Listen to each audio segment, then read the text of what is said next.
Welcome back to Cow Park Bros. Jason and I are fresh off segment 1, discussing the sentencing of R. Kelly. In the second segment, we're going to be talking about a tale as old as time, and that's the Chicago Police Department. And the reason that we're bringing up the CPD today is because there's been an update in relation to community policing and whether or not Chicago police will be allowed to chase people on foot. Chicago police officers will no longer be allowed to chase people on foot simply because they've ran away or they've committed minor offenses.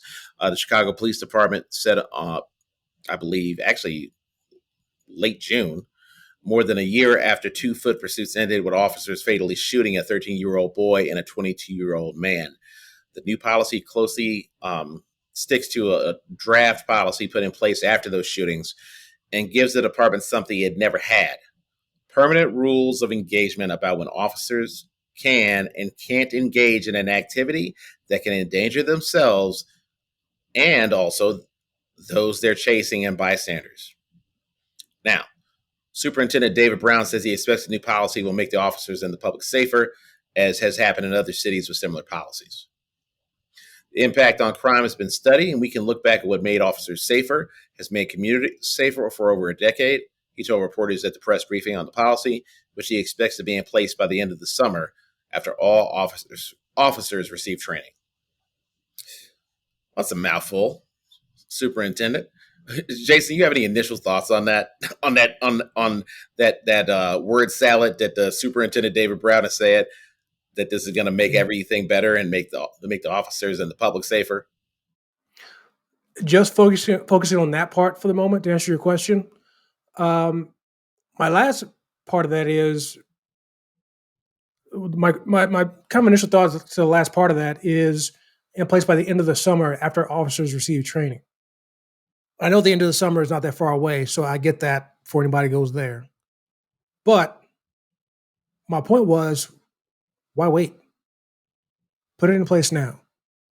Because, again, this may be some of my ignorance. Even though I've worked in law enforcement, in jails, I've never been a police officer, so maybe this is some of my ignorance.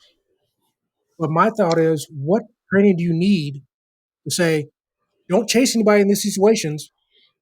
Here's where you can. And we'll go more into specifics that the article mentions about scenarios and whatnot. But based off of that, what training do you need? Like, if you don't have these factors, don't chase them. If you do, go ahead. But if you do, there's something else you got to keep in mind when it comes to stop chasing. So what kind of training do you need? The policy's right there. I had to imagine the policy that they're referring to have a lot more detail than what's in any given article from NPR or wherever. What training do you really need that's going to take you 2 months? That's me personally. Again, if anybody has any more insight than that, if you're a police officer, if you're an officer in Chicago, let us know. Because, again, I'm not getting it. CalParkBros@gmail.com. Email us, let us know. That's just my initial thought on that first part. I got a lot more to go into it from there. But that's my initial thing is, why wait? The whole point of this is because it's supposed to be safer for the officers, bystanders, and the people in the city. So why are we waiting? It's summertime. Let's be honest here. No matter what city you're in, summertime is when crime goes up. It is what it is. Same here in Indy, like Chicago, whatever city you want to name. Why are we waiting for this? Apparently, it's been waiting long enough since the draft. The whole thing has been a year. And I believe leaders in the community or the department wanted this out or put this all out a year ago. Why it even took a year in the first place to kind of get it on the books, who knows? But it's what it is. So why are we waiting another 2 months? Just do it now. Period. Well, for starters, I mean, I'm definitely not trying to do PR for the Chicago Police Department. But my thought is, sometimes it does take time to implement new policies. Just because you make new policy don't mean everybody going to stick to it. Well, that's going to be the case in 2 months as well. I agree. Which I'm waiting for that to happen. If somebody messes up, and what's going to be the punishment for that? Now, provided if somebody messes up and that doesn't result in anybody getting hurt or injured or killed. But like you said, at some point it's going to be called into question about, hey, somebody started to chase this person. The policy says maybe they shouldn't have. Officer's going to have some reason as to why he kept doing it. It's going to happen. I just hope that when it does, again, it's not going to result in somebody getting hurt or killed or anything like that. Sorry, go ahead. Yeah, I think another thing. I mean, I feel like if nothing else, it's going to be an adjustment. First off, ain't nobody chasing anybody on foot today. It's damn near 100 degrees in Chicago. But all jokes aside, are there reasons why cops need to be chasing someone that may have committed a crime on foot? Sure, but I would imagine it would have to be something that would put the public at risk, or more so put the public at risk than it would be if they just continue to engage. So, like, for example, I know for a fact NPR article states they may give chase if they believe a person is committing or about to commit a felony. That seems like good enough reason. Misdemeanor, like domestic battery, or a serious traffic offense, such as drunken driving or street racing. I mean, this sounds like common sense rules of engagement. The core issue for the Chicago Police Department is that it never existed until now. And we know why it exists now. And even though it wasn't mentioned in the press release when it comes to this policy, we'll go ahead and safely assume that it's due to the couple shootings, very publicized shootings that happened in Chicago. Like you mentioned in the article, 13-year-old Adam Toledo and 22-year-old Anthony Alvarez, who apparently under the policy, had it existed a year ago, Anthony Alvarez wouldn't have been chased or shouldn't have been chased based off the policy. Because like you just said, with the policy, they can't chase anybody for like any minor offenses or anything like that.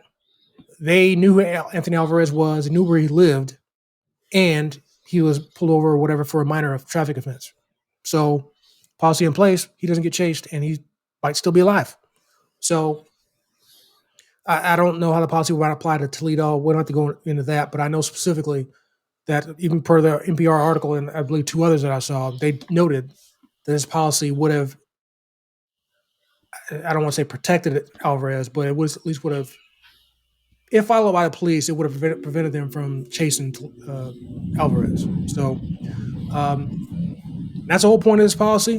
One other question I have, and I know it wouldn't be an easy thing to do officially universally in regards to any sort of body saying every police department agency, whether it be city, county, or state, has to follow this policy. However, I'd say to that though, why doesn't especially every single major city, why wouldn't they have something like this in place? Because to me, it makes sense. Why are you wasting time, resources, and efforts to chase somebody for a minor offense that seems to be no danger when there's probably so much other stuff you could be doing? Every city could be doing this. Every county could be doing this. Every state could be doing this. Why don't they? I don't get that. Maybe at some point they will be eventually. Again, I'm sure there was some reason why it couldn't be just, done by one federal body says, hey, no agency everywhere, boom, can't do it. But still, on their own, why doesn't Indianapolis do this? Why doesn't Phoenix do this? There are some cities, the article mentions, that have done this. I know Portland, Oregon's one of them, for example. Why not everywhere? So, what are your thoughts on that? I think, especially in light of all of the anti-police rhetoric, a lot of these police departments are going to have to put out something. Like, even if they don't 100% believe in it, they at least got to put out some sort of policy.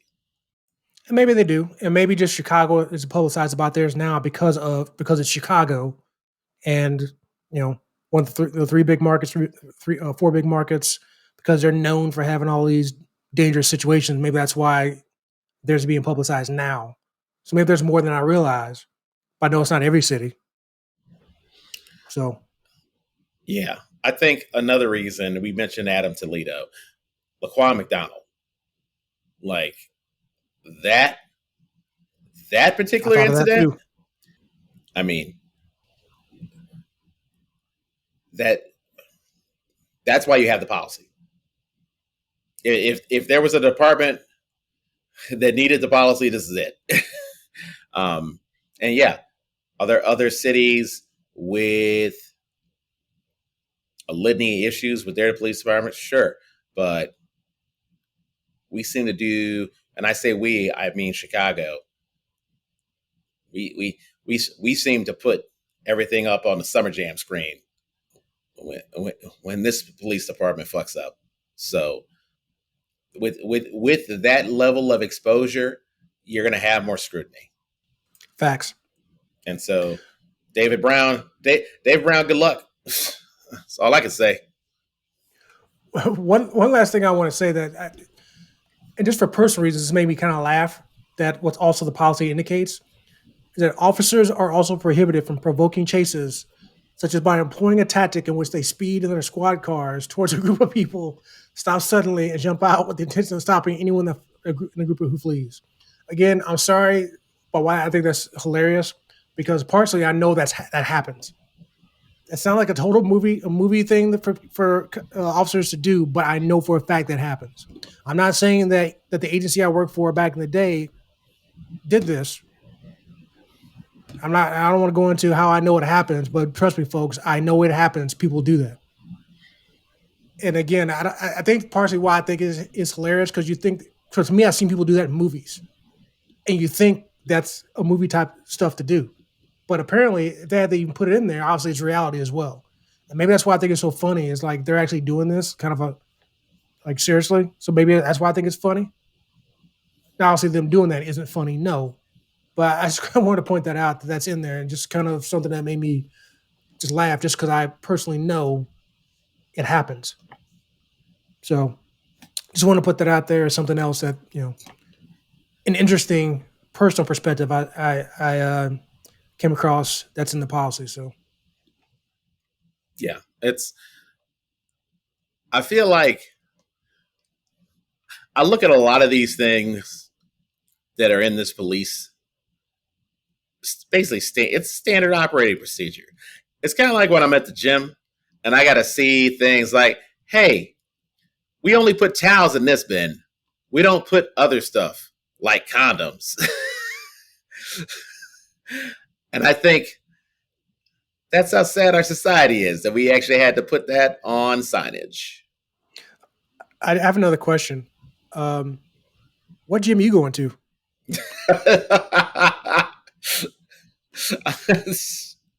A new one. That's one. That's one. Yeah, not that one. Yeah, dude. You ever seen? I think about this a lot. You see a sign somewhere about, hey, this is prohibited. And I think it is kind of sad that we actually had to spell that out for y'all. You know what? That's a good point. That's something I didn't think about. Like why?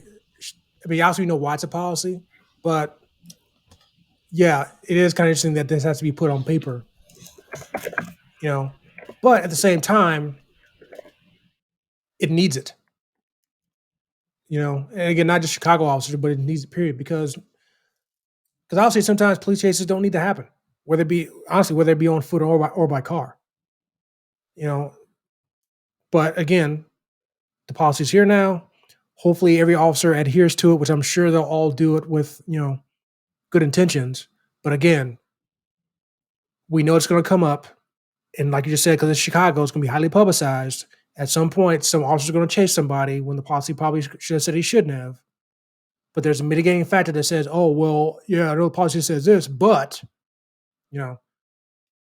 Because something in the policy that I meant to mention that, like I said before, that I hinted to, that you may actually start a police chase with somebody, but if it gets to a situation where you're in a place where you don't know where you are or the suspect is, and you're like in a certain populated area, stop chasing them. Other factors there when it comes to, yeah, it's okay to start a police chase, but also knowing when to stop the police chase. And I almost kind of feel like that's going to be the issue at some point if it comes up, that somebody's not going to know when they should have stopped the police chase, and that's going to wind up getting somebody hurt. or worse. And that's what's going to get called into question. The officer should have stopped. And then, again, if that happens, hopefully it doesn't lead to somebody getting hurt or killed. But unfortunately, if it hits the news, that's probably going to be why it hits the news, is because of that. Yeah. I think, if nothing else, now it's on wax. So now you can't say, "Oh, you didn't know." There's none of that. There's none of that. "Oh, I wasn't aware of this policy." Bullshit. The MPI know, everybody know. And that could be the point of the training. You take the training and you have to sign something saying you took it, and then it's really on wax that you really took it. So I'll admit that could be another point of it too. I'll go on wax myself and say that could be the point. Jason, that's an excellent point to end this segment. Coming up next, we're going to be talking about, oh my God, Jason, we got an episode where the Chicago Police Department are the real deal heroes, at least in comparison to R. Kelly. Coming up next, we're going to be discussing the sentencing of Ghislaine Maxwell. Coming up next on Cal Park Rose.